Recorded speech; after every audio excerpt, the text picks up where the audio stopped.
We are here with SuRie, who represented the UK in 2018 with Storm. 2018 was the first Eurovision that I had ever watched, and Wow. Storm was 100% my favorite song of the night. And then recently, when I started to dive deeper into your material, I was completely unprepared for the experience. Literally, I cried multiple times while listening to... I did get a text about that, so I can verify it. I was like, I can't be alone right now. I wanted to start with that first album, Something Beginning With. Can you talk about Cher? And actually, first, let's hear a little bit of the song. If I believed like you believed, we could be something. Oh, bless you. My personal life was going through some really big changes. That whole album came out of really quite a turbulent time. One relationship was ending at that time. There was a pull and pull to that because it was a relationship I'd been in for a really long time. And so there was so much love and gratitude there, even though we knew we needed to actually part. There was a huge confusion in my heart, and that was definitely stalling me professionally. I so wanted to believe in myself as much as they believed in me, knowing that then we could really make something and be something. I think my life needed to implode a little bit for me to get my stuff together. That resonates. Yes. You have this cover of Lover, You Should Have Come Over, and it's so beautiful. Can you talk about what inspires you about Jeff Buckley's music? The poetry of the lyrics. Jeff Buckley, Joni Mitchell, Carole King, Tori Amos, they are the writers that speak to me. And it's a freedom and courage to not conform to whatever commercial sound or style or formula the outside world and industry is sort of demanding. We're just trying to make sense of the human experience and the world around us.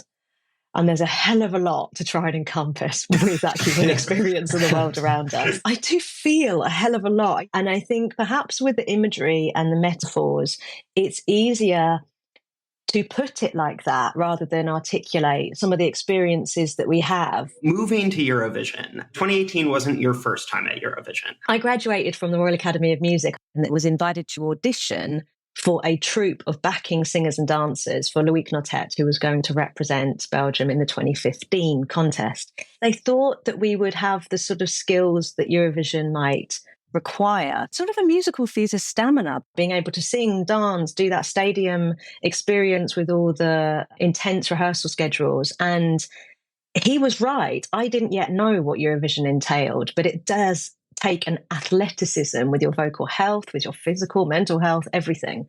I was successful in auditioning for that troupe, had a phenomenal time with the Belgians in Vienna 2015.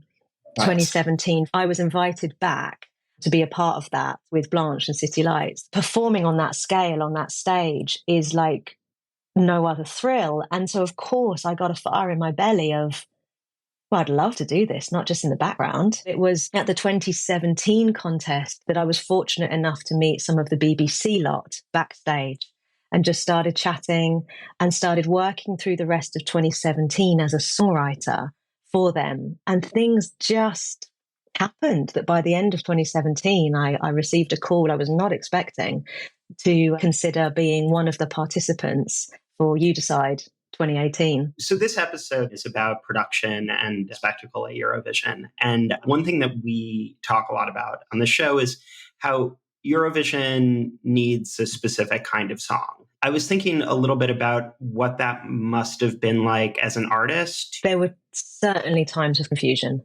and times of conflict creatively. Creatively, in the writing rooms leading up to 2018, there was a completely different world I'd stepped into. And not all of it felt like a huge fit to me, I'll be completely honest. There were formulaic, hit factory aspects to the songwriting, which I just didn't feel really suited me. Everything led on though, and Storm came to me and I adored it. And I knew there were certain aspects of it that I just needed to embrace and own and do my very best with, knowing that post the actual contest, it might be a challenge to take some of the audience then back to my gigs. Something that I loved about the arena experience was the elevation of everything, just how vast it was. Something that surprised me was the distance between yourself and the audience. I love a venue of 200 capacity where you can see the whites of each other's eyes. You can see the emotion on people's faces. It leads me on actually to remember as well the camera work.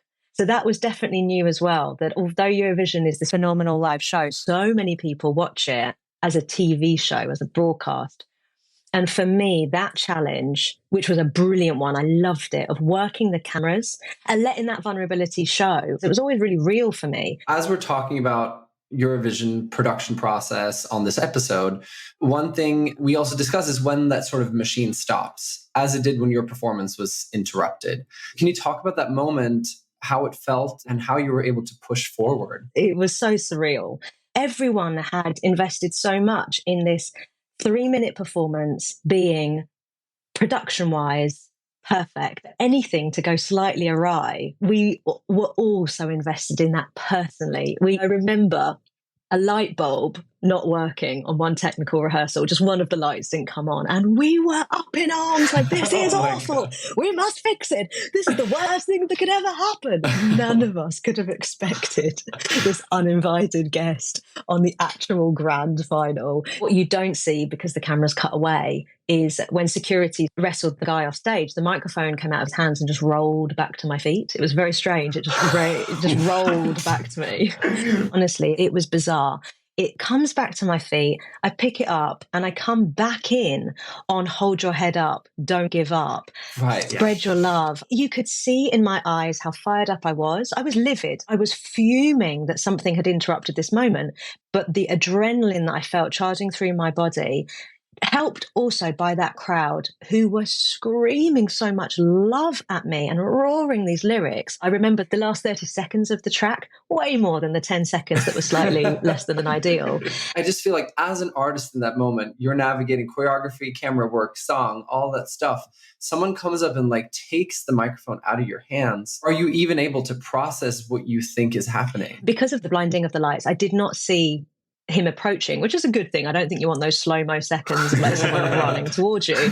So his physical presence was certainly jarring, but he was after the microphone. He wasn't after me. I wasn't physically hurt. But because the in-ear monitors that are custom built to your ear canals, he comes charging in with so much adrenaline and is screaming down the microphone that has been really finely tuned to my ear canals. Whoa. He's essentially screaming down my ears. And that was the traumatic bit. That was the bit that actually left me with damage. That's where you see me just turn away for a moment, because for a minute, I didn't know where I was. And unfortunately, my ears have actually never quite been the same. I remember how strongly I felt watching the Oscars when Will Smith and Chris Rock. Yeah. Yeah. When that happened, I was back on stage in Lisbon. Now, that moment wasn't about me, but I found that so difficult to watch. And it wasn't the violence. It was Chris Rock trying to continue. It was trying to continue with the show. It was trying to find the place on the auto cue and the words again, and the show must go on. And I know that feeling. I felt that need to carry on when something has then interrupted. Right after you released Taking It Over, it's almost a different career path that probably was very open to you after that Eurovision performance and after all of these fans really getting introduced to you as a pop diva, right? Taking It Over had been written in 2017 on one of these songwriting camps. It felt the right move after Storm in transitioning into more of my singer-songwriter acoustic stuff, but let's not be too jarring too soon for everyone. Let's go a little bit steady, step by step.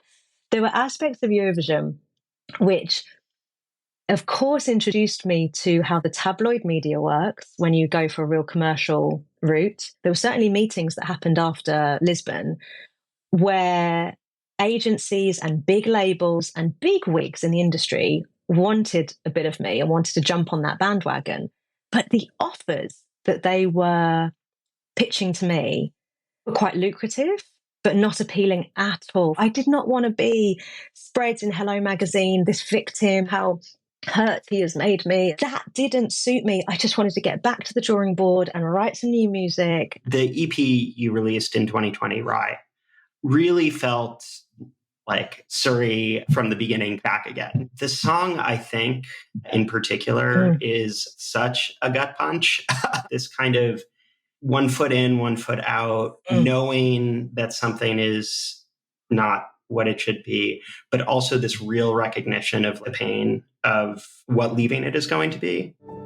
It's been quiet in my head for a while. No craving, no crying, no need to caress. It's okay for you to go, I guess. You are spot on in recognizing that by 2020, I'd kind of was starting to find my way again. I think the words didn't come from me.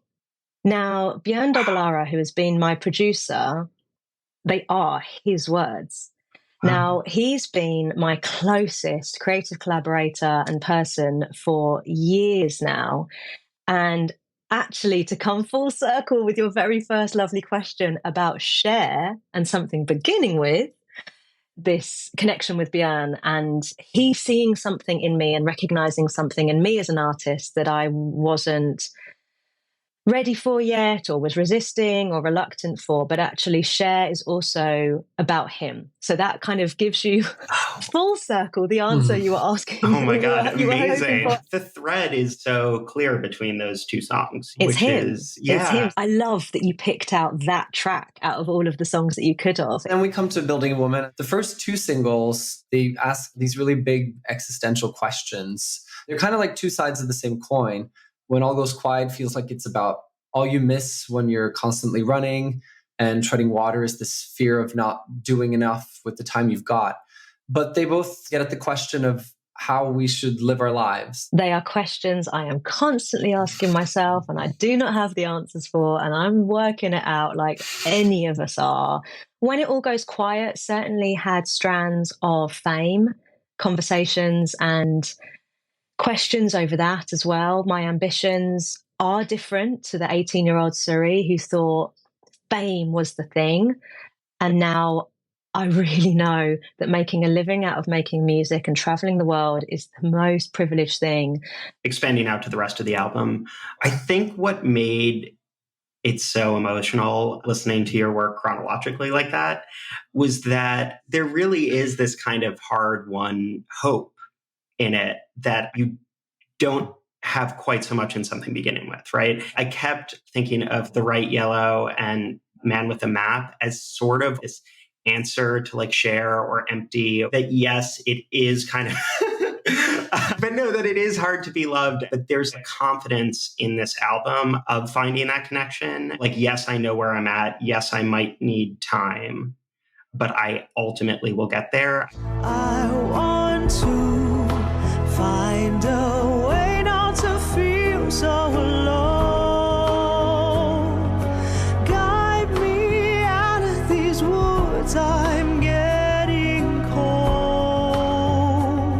Well, my heart is racing in the best way. And for the purpose of any listeners who might be listening to this just orally, I was raising my fist in victory. I was lifting my crochet jumper arms up. I can't believe you just articulated it so perfectly, and it means the world. I'm actually quite moved at how it has resonated. I can't believe you listened to everything chronologically as well. It's great, and I highly recommend it to our listeners. But have a friend you can text. Yeah. Set up a support buddy first. I am so enjoying this deep dive with you.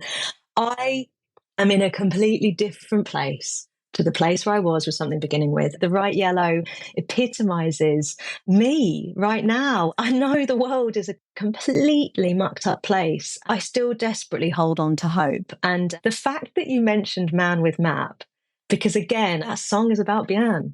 So when I came to doing this, yes.